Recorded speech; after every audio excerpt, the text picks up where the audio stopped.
प्रभात बच्चों, आज हम अभ्यास सागर का पाठ 11 उस रात की बात करेंगे। इस पाठ में हम क्रिया विशेषण व उसके भेद के बारे में भी जानेंगे। देखिए उदाहरण देखिए, जैसे मेरे पास इतना समय नहीं है कि सारे शहर में घूम घूम कर मांगूं। तो यहाँ पर है जैसे कहाँ सारे शहर में, या फिर चारों तरफ नजर दौड़ाकर देखा था। कहाँ देखा? चारों तरफ। कहीं कोई बस्ती या कस्बा दिखाई नहीं दिया। धीरे धीरे रात गहराती जा रही थी। कैसे रात गहराती जा रही थी? धीरे धीरे। या फिर चारों तरफ नजर दौड़ाकर देखा। कैसे देखा? नजर दौड़ाकर। आगे है, सुबह उनका बेटा बुला लाएगा। उसने थोड़ा ही खाया। कितना खाया? थोड़ा ही खाया। तो देखो यहाँ पर क्या है,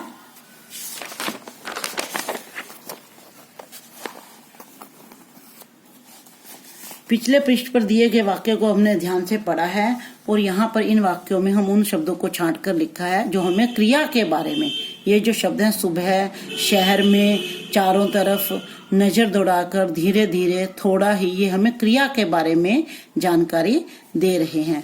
आगे नीचे दिए गए वाक्यों को ध्यान से पढ़िए और लिखिए कि वाक्य में आए मोटे काले शब्दों से क्रिया के बारे में कौन सी जानकारी मिलती है। जैसे आज मैंने बहुत मिठाई खाई। कितनी मिठाई खाई? बहुत। तो यहाँ पर कितनी। नमिता सुबह से पढ़ रही है। कब से पढ़ रही है? सुबह से। कब। मालविका धीरे धीरे बात करती है। कैसे बात करती है? धीरे धीरे। रेशमा उधर चली गई। कहाँ चली गई? उधर चली गई। सरला बहुत बोलती है। कितना बोलती है? बहुत बोलती है। रमेश मधुर गाता है। कैसा गाता है? मधुर गाता है। तो ये शब्द क्या है? कितनी, कब, कैसे, कहाँ, कितना, कैसा। तो ये शब्द क्या है? सब ये है क्रिया की विशेषता बता रहे हैं।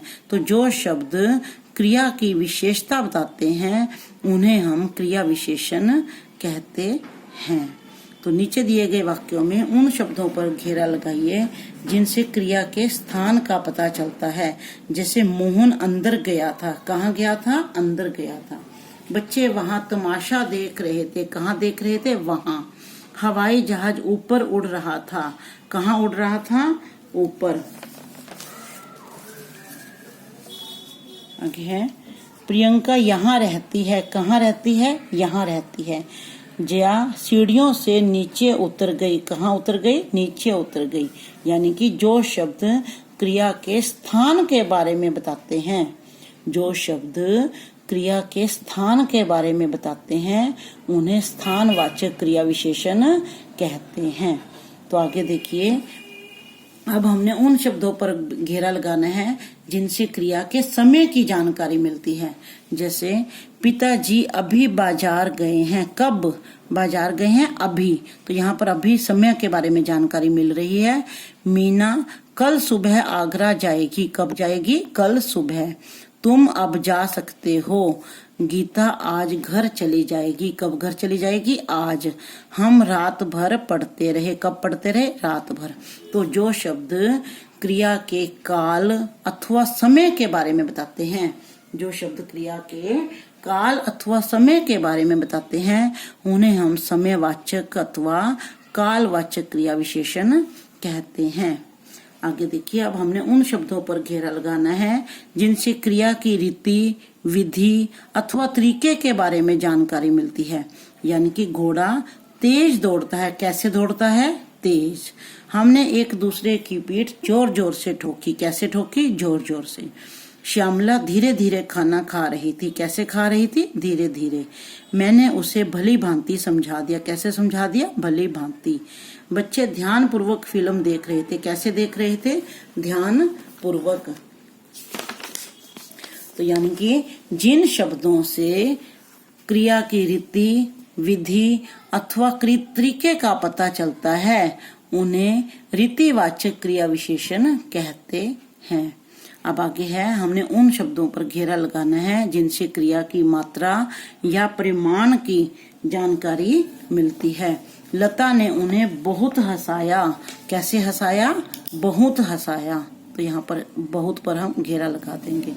वह कम बोलती है। कैसे बोलती है? कम बोलती है। कम पर घेरा लगाएंगे। मोनिका ने बहुत काम किया। कैसे काम किया? बहुत काम किया। बहुत पर घेरा आ जाएगा। काम के समय काम अधिक और बातें कम किया करो, तो अधिक कैसे? अधिक और कम पर घेरा आ जाएगा।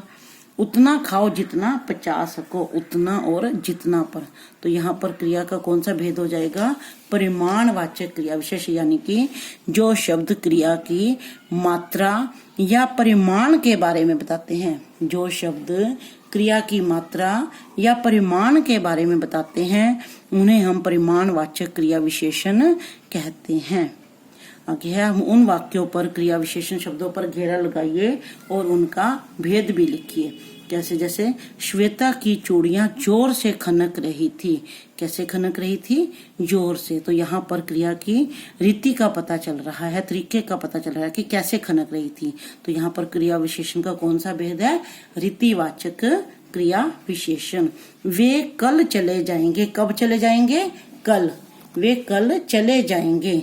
तो यहाँ पर समय का पता चल रहा है, काल का पता चल रहा है।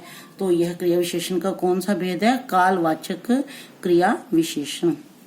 आगे है, उपासना धीरे धीरे चलती है। उपासना कैसे चलती है? धीरे धीरे। तो ये भी उसकी रीति के बारे में, विधि तरीके के बारे में पता चल रहा है कि वो धीरे धीरे चलती है। तो क्रिया विशेषण का कौन सा भेद है? रीतिवाचक क्रिया विशेषण। तुषार ऊपर बैठा है। कहाँ बैठा है?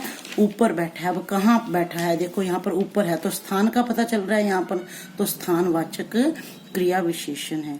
बच्चे अभी खेल रहे हैं। तो अभी यहाँ पर क्या है? समय के बारे में पता चल रहा है कि वो अभी खेल रहे हैं। तो यहाँ पर कौन सा है क्रिया विशेषण का भेद? कालवाचक क्रिया विशेषण। आगे प्रश्न नंबर 8 देखिए। नीचे दिए गए वाक्यों के बहुवचन रूप लिखिए। मैंने बुढ़िया को रुपया देने से मना कर दिया। तो इसका बहुवचन क्या आ जाएगा? हमने। मैंने का बहुवचन क्या हो जाएगा? हमने। बुढ़िया का आ जाएगा बुढ़ियों। हमने बुढ़ियों को रुपए देने से मना कर दिए। मैं पढ़कर सो जाती हूँ। मैं का क्या हो जाएगा? हम पढ़कर सो जाती हैं। हूँ का आ जाएगा हैं। वह नानी से कहानी सुनता है। वे नानियों से कहानियां सुनते हैं। मुझे लुटेरे का डर था। हमें लुटेरों का डर था। पतंग हवा में उड़ती चली गई। पतंगें हवा में उड़ती चली गई। तो यहाँ पर इन वाक्यों शब्दों में क्या करना है? अपने अनुस्वार और अनुनासिक चिन्ह का चिन्ह लगाकर इनको दोबारा से लिखना है। आगे है प्रश्न नंबर 10। आप श्रेया शर्मा कक्षा 7वीं के विद्यार्थी हैं। स्कूल से आपकी साइकिल चोरी हो जाती है।